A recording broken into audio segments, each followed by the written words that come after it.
Good morning, Boker Tov. Welcome back to Living with Emunah. I want to thank, as always, our very generous sponsors of the series for the year, Dr. Zavi and Bella Morgan, in memory of Rabbi Dr. Brian Galbit, and in memory of Dr. Ellen Shanzer. This morning, Shir, in particular, is sponsored by Simeon Zachary Schwager, the Refuah Shlema of Jack Schwager, Ben Marguerite Schwager, should have a complete Refuah Shlema, and by Lisa and George Lintz, in honor of the yahrzeit of her father, Morris Loftman, Moshe Dov, Ben Yerucham Fischel, Neshama should have an aliyah. Thank you very much for your sponsorship and generosity. We are still in B'yam Derachecha, Rabbi Meir Morgenstern, who, by the way, happens to be in America right now. Very unusual. He came in for a simcha. A lot of videos and pictures going around. He's in Muncie of his time here in America. So, Rabbi Meir, we've been learning this section on simcha, how to be b'simcha. Simcha as the metric, the barometer, the measure of how much emunah, how well our emunah is. A person who is overwhelmed, overcome with anxiety and worry, person who's fearful and paralyzed and debilitated needs to, first of all, again, as we always say, if it is to the level of clinical, needs help, there's nothing wrong, there's no shame or embarrassment. We're talking generally speaking, a person who struggles with that needs to look in the mirror and say, how's my relationship with the Almighty? How's my relationship with Hashem? Am I including Him in the equation? Do I see His role and responsibility? Do I recognize that I'm in His world? Do I surrender and submit to Him and realize He's in charge? Or maybe the source of my anxiousness and worry, maybe the source of my fear or concern is because I've written Him out of the equation. I've written Him out of the story. I think it's really all about me, or I think or subscribe to it's all about nature. What's happening around me? So Simcha is this great barometer. We spent many, many months going through it, and we're arriving at a peculiar time to learn about Simcha, because this coming Sunday will be Shivasa B'Tammuz. We'll kick off the 3 weeks. Soon after will be Rosh Chodesh Av, and Mishenichnas Av Mimatin B'Simcha. When the month of Av begins, we turn down. We lower the level of Simcha. We never extinguish it. Simcha is like the pilot light. You're not alive if you don't have at least some spark of Simcha. You can't extinguish it or turn it off altogether. But nevertheless, in the month of Av, we limit it. So what is Simcha? Why would we sometimes raise it? Why would we sometimes lower it? So we'll get to that. He's going to address that. But let's get back to where we were. We were talking about the micro moments of Simcha. We were talking about taking advantage of a minute of joy, a good cup of coffee, a good sunset, a good conversation, a good laugh, a good smile, a good joke, a good Danish, a good whatever it is, that micro moment of Simcha, something well organized, something that excites you, something that you smiled. So instead of returning back to your fabissina, miserable, complaining, negative, pessimistic attitude and filter and outlook, say, you know what, I'm going to build upon that. I'm going to package that. I'm going to capture that. I'm going to bottle that, and I'm going to build upon it. I'm going to build upon it. I'm going to build upon it. It's going to compound the micro moments of Simcha, to use them as launching pads and launching boards, to use them to be able to rediscover that sense of joy, that sense of happiness within ourselves. And sometimes we have to engage, sometimes we have to use external stimulants of simcha in order to return to that inner satisfaction. Not substances that are illegal or dangerous, talking about things in moderation, but we already know that you can use external experiences, rewarding ourselves with things that make us happy in a way which can at least pull back the layers of inhibition and unhappiness and allow ourselves to blossom with joy. We're on page Kuf Samach Gimel, the left-hand column. And this is where we left off. This very, very important insight, which really sources itself in the Sefer HaChinuch. Sefer HaChinuch, which was written as a series of letters from a man to his son, somewhat anonymous author from the late Middle Ages. And he wrote a letter to his son. They didn't have email then. He actually wrote letters to his son. And what were the substance, the content of the letters?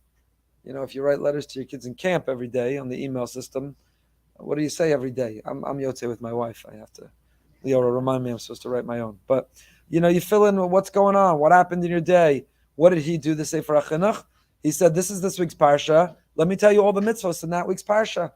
Let me enumerate and count and identify the mitzvah in that Parsha. Mishar Shaya mitzvah. Here's the root and the deeper meaning of the mitzvah. Here are some of the technical laws of the mitzvah. So Sefer HaChinuch has a principle. Sefer HaChinuch has a theme. He writes in several places in his Chinuch He writes, Achar ha'pa'ulos nimshachim halavavos, that after the actions follow the heart. We have it all backwards. We think that we wait to feel and then we act. We wait to feel, we wait to have a drive or an appetite, we wait to have a feeling, and then we act. If I love you, then I'll treat you with love. If I'm happy, then I'll smile. If I'm hungry, then I'll eat. If I have a drive for intimacy, then I'll act. But it's a mistake, says the Sefer HaChinuch. The human psyche is actually designed the opposite. When we start to act, if we act, then we're drawn to that. That develops the appetite, that elicits, and that brings out the drive and the desire. There's a Yiddish expression, which I won't say in the Yiddish, mostly because I don't know it. But there's a Yiddish expression that with the eating comes the appetite. With the eating comes the appetite. I'm sure none of you can identify with this, but by the 7th, 8th day of Pesach, you've taken a neder, you've sworn up and down, you'll never eat again, you're done, you're finished, just a bite. Because it's Yantif. It's a kiddush and one bite. That's all I'll have. That's all I need. I'll never want to eat again. I'm so full. I'm about to burst. I'm about to explode. I'm about to die. I never need to eat again the rest of my life. So you make kiddush and you take a bite. And what happens after that first bite? What did you discover? I have some room. Turns out I have an appetite. Turns out I am interested. And what's true in the area of eating is true for all the senses and all the pleasure experiences, that even when we think we're not interested, that with the eating comes the appetite. When we begin, we find. So the Sefer HaChinuch writes this about mitzvahs. Don't wait to be inspired, then I'll do the mitzvah. Do the mitzvah, and you'll find it inspiring. It will draw and promote a sense of inspiration. A sense of inspiration. And the same is true, we've spoken about this already several times. The same is true when it comes to joy and happiness. Don't wait to be happy, then you smile. Start smiling.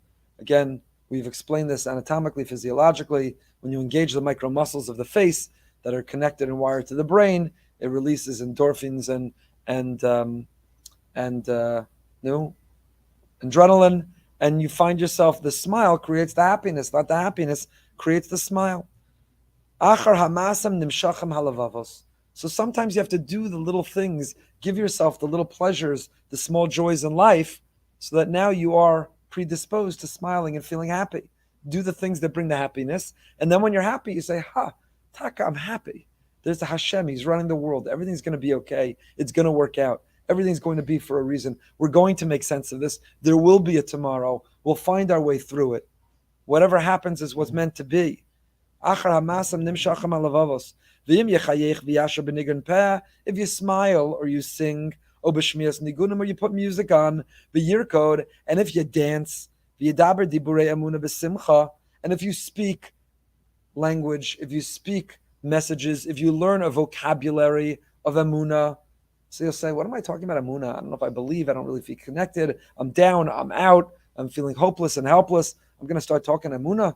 Baruch Hashem, Amir Hashem, with God's help. Hashem, thank God. The answer is yeah. Ha'emanti ki adaber. David HaMelech said, and the Balei Musar, the Rebbes explain, Ha'emanti. You know why we build Emunah? Ha'emanti ki adaber. When I speak a language of Emunah, vocabulary of Emunah, then I feel Emunah. In other words, the more I talk about Him, the more I'll see Him, the more I'll feel Him, the more I'll sense Him, the more I'll submit to Him, the more I'll be grateful to Him. The more I'll be grateful to Him. You don't see this in any area more than love. It's not our topic for today, but in the area of love. When it comes to love, people feel if I love, then I'll show love. But it's the opposite. Love is not an adjective. Love is a verb. Act with love, do loving things, and you'll be drawn, you'll fall in love with the recipient, the beneficiary of your love. Ahava, the root of the word ahava, love, is hav. In Aramaic, it means to give. Love is not from receiving, from getting. Love comes from giving. When we give, when we plant, when we put a piece of ourselves, when we invest in someone or something, we fall in love with it. We don't love and therefore we give. We give and therefore we love. After the actions, follow the heart. Follow the heart. Rav Dessler writes this famously in his essay on love, his definition of love, his Kuntrus HaChesed. Rav Dessler there writes, He knew a couple who were separated during the war, and the child went with the father, not the mother. And when they were reunited after the war, the mother struggled to be able to ever recover the level of love the father had for the child. Why? Because in those formative years of staying up all night and changing diapers and feedings and running and fleeing and protecting and davening and crying and being scared, all of that giving and giving and giving and doing and doing and doing creates a bond and a love which you can't artificially recreate. You can't recreate without it.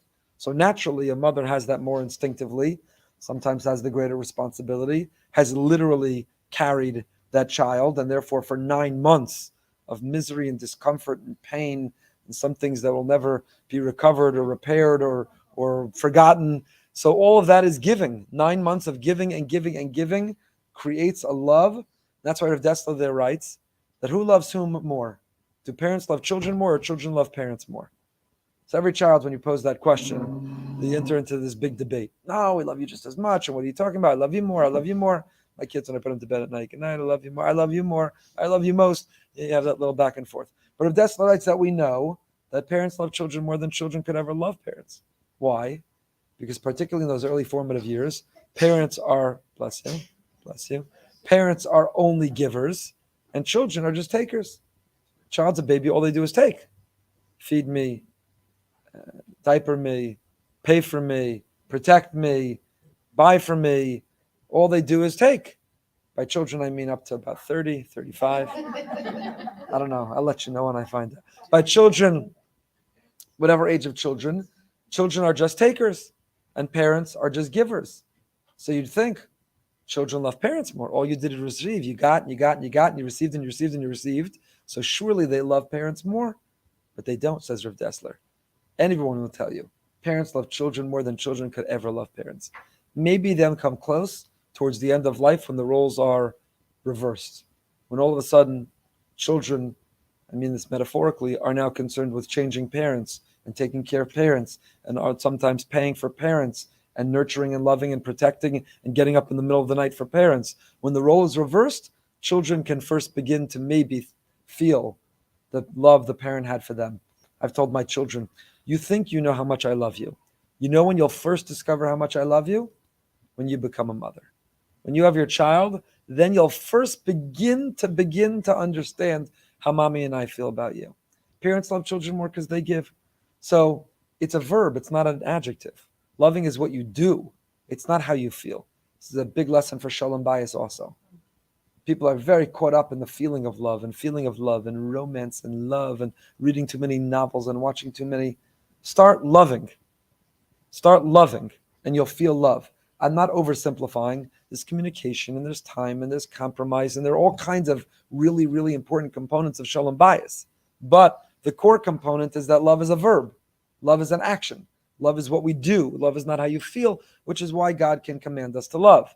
All the Mefarshim are bothered. How could God say, love me?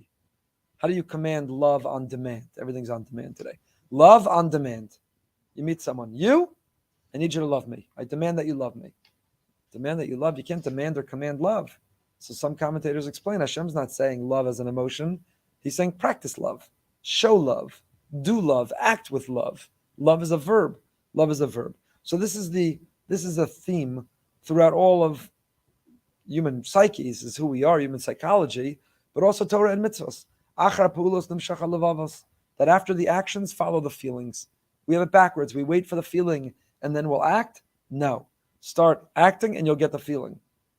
The day the baby comes out, maybe different from the mother who carried the baby for 9 months. But for the father, this little wrinkled, no responsive taker, it's hard to love them yet. You love them in theory. You love them with anticipation for love. So you're not taking care of them because you love them. You're taking care of them, and all of that taking care yields love. Love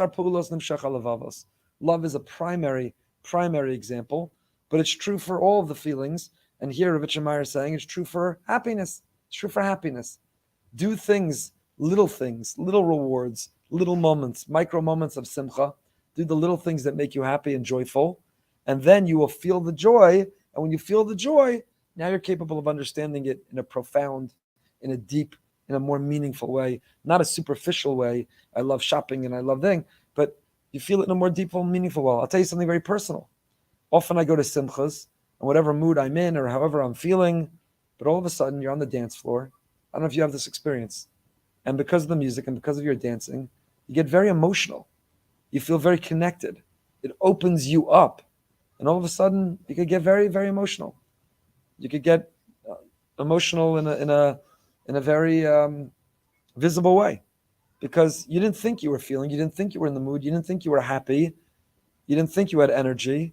And the next thing you know, you put on the music and you're on the dance floor, and all of a sudden, what you're discovering. So it doesn't have to wait for a simcha, for a wedding, for a bar mitzvah. It could be true in your home until Sunday, but it could be true. Put on the music, put on the playlist, the atmosphere in the home. We spoke about the atmosphere when you arrive at the shul, at the school, at the yeshiva, the atmosphere. We just redid our mikvah. It's magnificent. Our new men's mikvah, our new women's mikvah, they are magnificent. And one of the things that we introduced, we are inspired by others, we learned from others, is music in the preparation room. Music. I'm not a frequenter of spas, but my understanding is you don't go to the spa and it's silent. There's music. There's an atmosphere. There's an ambiance. It creates a certain aura. And so music, put on music, use music, and use movement, and use singing, and use smiling. Don't use shopping. That's a very expensive one. Playlists are free. But don't use Vidaber Dibure Emunah V'Simcha, and speak the language, speak the vocabulary. Speak that you're happy. Talk with happiness. We live in a time in our world, somehow people think it's a social commodity when you say, how are you? Busy, crazy busy. Why not just say fantastic? Fantastic. Even if you're not. Again, usually the person asking doesn't really care. So it doesn't really matter what you answer. It's just a social courtesy. They're not really sitting down. Tell me how you're really doing. Tell me how's your neshama. Tell me what you're going through. Tell me, I want to listen. Usually you're like passing by, you're walking, you ran into each other. How are you? Well, you're going to really be... So I'm fantastic. I'm doing great. And the more you say that, the more you'll be. I'm doing great. I'm alive. I'm well. The head count in my home is the same as it was yesterday. I have a roof over my head. I have my faculties. Fantastic. I'm light years ahead of so many others. Zayigram lezoros, this will awaken us. This will arouse our simcha pnimis. So the external exhibiting the simcha awakens and opens up and enables and blossoms the inner simcha.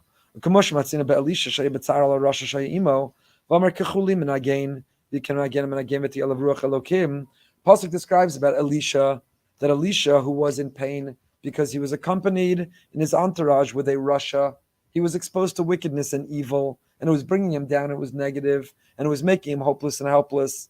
And if you're disconnected from simcha, if you have no joy and joy for life and simcha sachayim, then you're not really alive. So what did he do? Kechuli minagain, get me a musician, get me an instrument, get me a speaker, get me a playlist, put on some music. I got to break out of this funk. Put on some music. Through the power of music and movement and smile, lashras hashchina. Ein hashchina shora ela mitoch simcha. Do you want to be around a negative person? I'm drawn to positivity. I love positive energy and positive people. It's contagious. It's electric. Everyone's drawn to it. Hashem's the same way. The Shekhinah himself doesn't want to be around your negativity and pessimism and misery. He wants to be around positivity. Ein hashchina shora ela mitoch simcha, lo mitoch atzvus va'atzlus. Hashem doesn't hang around sadness and laziness. Hashem wants to be drawn to. He hangs around. His presence is felt palpably. Those who are besimcha, those who have drive and energy and enthusiasm and ambition and excitement. So we have to be driven. Don't wait. Don't wait for the feeling and act. Act, and it will inspire and incite and bring out that feeling. Happiness is not an emotion. If you take anything from the last 6 months of happiness, so happiness is not an emotion. It's a decision. In fact, the Baal Shem Tov said that's why the letters of the word besimcha are the same letters of the word machshava. Because happiness is what you think. It's what you concentrate. It's what you focus. Machshava and besimcha, same letters. Said the Baal Shem Tov, happiness starts in your head, not your heart. Happiness starts in your head, not your wallet. Happiness starts in your head, not your hand. Happiness starts in your head, not any physical sense. It's the decision, it's the attitude, it's the focus. Will I look at what I have or what's missing? Will I look at what's going right or only focus on what's going wrong? Will I allow myself, will I give myself permission or license? Do I make the decision to do the verb, to do the happy things that will yield the happy feeling? We're on page Kuf Samach Gimel, the bottom. And just like when it comes to all other aspects of avoda, every aspect of spiritual growth, because that's really our mission, is to be involved in spiritual growth, to be growing people, to not be fixed and stagnant, to not feel we've arrived and we're stuck. Emotionally, so many people are. They're as immature as they were when they were 15 or 20 years old. Haven't grown, haven't opened up, haven't matured, haven't flourished. But that's so tragic. It's so tragic to live the same year over and over again and call it a life. To look the same, daven the same, act the same, feel the same. We have to grow as people, grow in our emotional development, grow in our intellectual, cognitive development, grow in who we are. Avoda, to be growing. Rav Hirsch, I just told you about Shem Tov, now I'll tell you a Rav Hirsch. Rav Hirsch was very focused on language.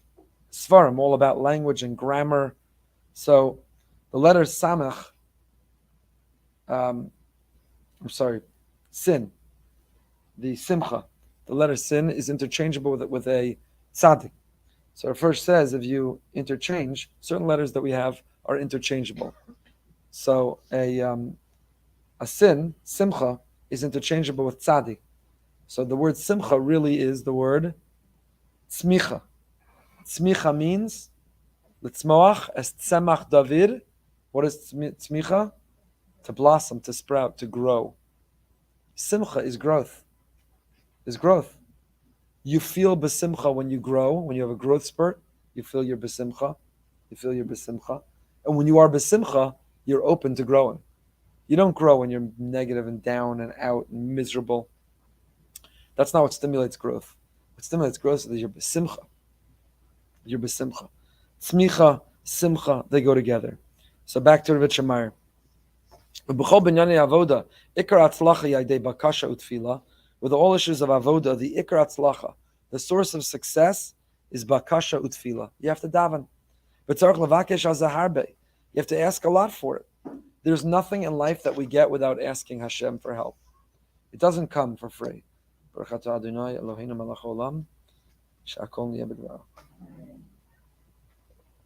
Beautiful cups, caffeinate with kavana.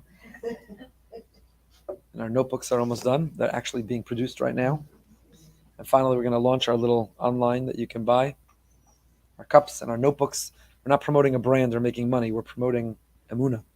We're promoting growth, promoting simcha. If you have other ideas of other pieces of merch, as they call it, young people, that we can provide that will inspire, let me know. So there's nothing. Hashem designed a world that you have to ask in order to get. You have to daven hard. You could work hard. He also created a world where we have to work hard, where we have to show initiative, take initiative, but we also have to ask. Zakeni avi lio sameach tamid be'emes ki b'simcha tluya ha'avoda kula. So here Rav Yitzchak alludes to something which sounds absurd. It sounds somewhat ridiculous. It sounds ridiculous. Hashem, I daven to you that you let me feel happiness. Make me happy. Daven for happiness? You want to know an even more absurd tefillah? But an appropriate one? We're going to get to it soon in Siddur Snippets. I daven Hashem. I'm davening to you. Help me daven. I'm struggling with my davening. So Hashem, I'm davening that you help me daven. We all say that every day, 3 times a day. You know when we say that every day, 3 times a day? I'm davening to you. Help me daven. That's how we start the Amidah. Hashem sfasai tiftach. Ufi agiti lasecha. Hashem, I hope this goes well. It will go well if you help me make it go well. So before I daven, I just want to daven that you help me daven. That's what we say every day. It's a little appetizer. A little, what do they call that? Preview a little preview to the Siddur snippets. We're about to start the Amida. I'm very excited.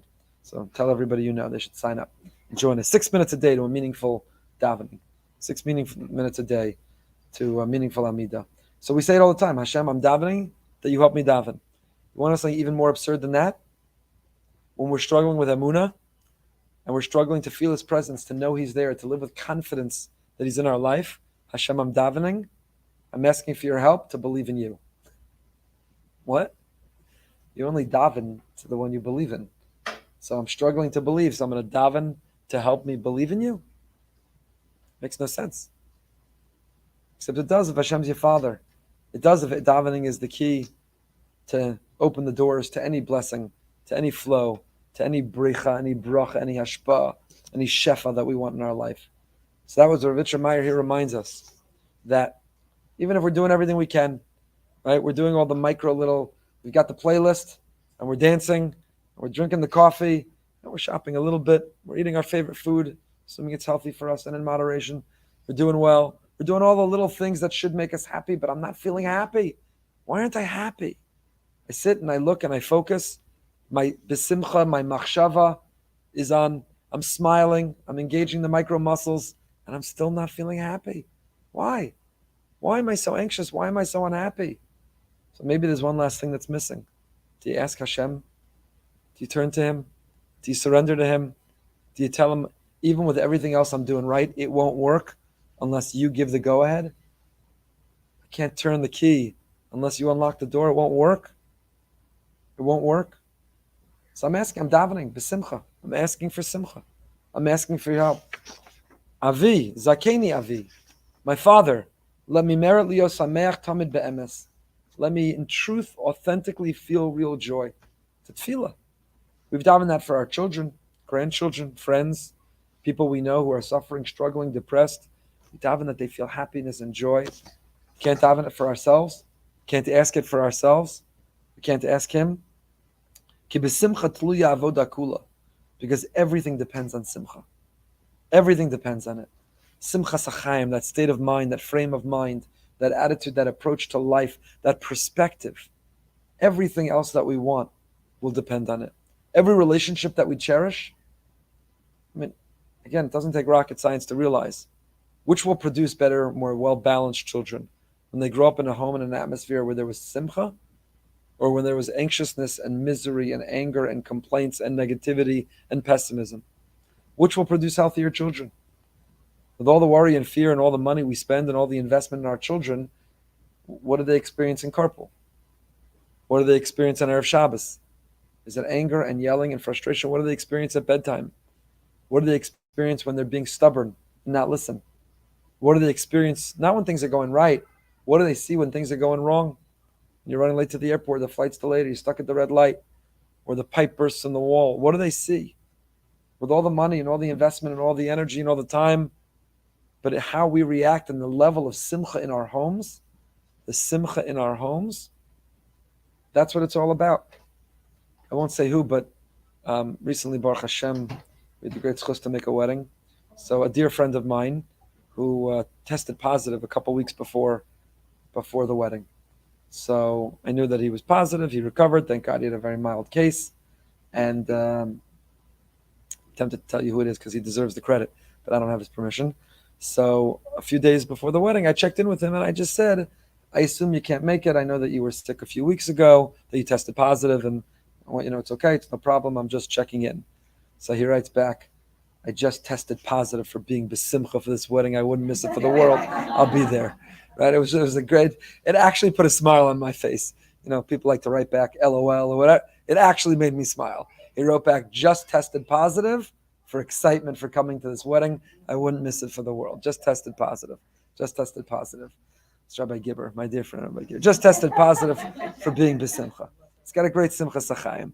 So we got to test positive for being besimcha. We got to test ourselves. Do we test positive for being besimcha? If our home were tested for simcha, right? You got a carbon monoxide detector and a smoke detector and a this detector and a that detector. What about the simcha detector? What would it detect in our home? What would it detect in our carpool? What would it detect at bedtime and dinner time and bath time and homework time? What would it detect in travel time? What would it detect? The simcha detector. Would it find that we're besimcha or not? So the last thing that we have to be doing, the one other thing we have to do, is daven. It's daven hard. We have to engage the micro muscles and put on the music and move our feet. And the Baal Shem Tov, bisimcha machshava, it begins in our head. And the Sefer HaChinuch, achra pulos nimshach halavavos, we have to do the external things which will yield and bring the feeling. But at the end of the day, you got to daven. Ask Hashem every day, let me feel besimcha. Even when I do all of the right things, let me feel besimcha. Let me feel besimcha. Let me be happy. Let me be joyful. Let me be joyful. In Natsar al Churban. We'll just do the first paragraph and pick up with this next week. Because next week, Amir Hashem will be in Yerushalayim on Sunday, having a barbecue in the Beis HaMikdash, no fast, no 3 weeks. But if we're not, next Wednesday when we're back, this section couldn't be more perfect. Hashem is amazing, no? The timing, Hashgacha Pratis. We've been learning this for how many months? And we're up to Inyan Hatzar al HaChurban. How do you reconcile the pain for the Churban Beis HaMikdash with all of this about being besimcha? And when are we up to it? First Wednesday of the 3 weeks. There's no chance. There's no coincidences. There's nothing random in life. There's nothing random in this world. Yesh l'shol. So we'll start. Enough, Rav Yitzchak. What's with all the talk about simcha and joy and simcha sachayim? This is the foundation of life. This is the number one shidduch question you should ask when researching. Do they have a simcha sachayim? This is the most important. This is the most important detector you have to have in your home. Enough. Let's get real. There's a churban. Let's get real. There's no Beis HaMikdash. And what's the consequence of that? There's rising anti-Semitism. There's rising anti-Israel. There are enemies. There's hate. There are pogroms and persecution and oppression and attempted extermination. There's no Beis HaMikdash. There's no Geula. We're still in a harsh exile. Ich nismach kasher beis kodshenu charav. How am I supposed to be happy in besimcha? Okay, great. You could go back to Eretz Yisrael. You don't have to take a test before or when you land. Baruch Hashem. But guess what? When you show up at the Kotel, you look up, you know what's still there? A big gold dome, not a Beis HaMikdash. It's not there. Still people throwing rocks down and pointing missiles at. So how am I supposed to be besimcha? What happened to being mitzar al churban? What happened to wake up in the middle of the night? Tika chatzos, crying for the churban Beis HaMikdash. About to enter the 3 weeks and the 9 days in Tisha B'Av.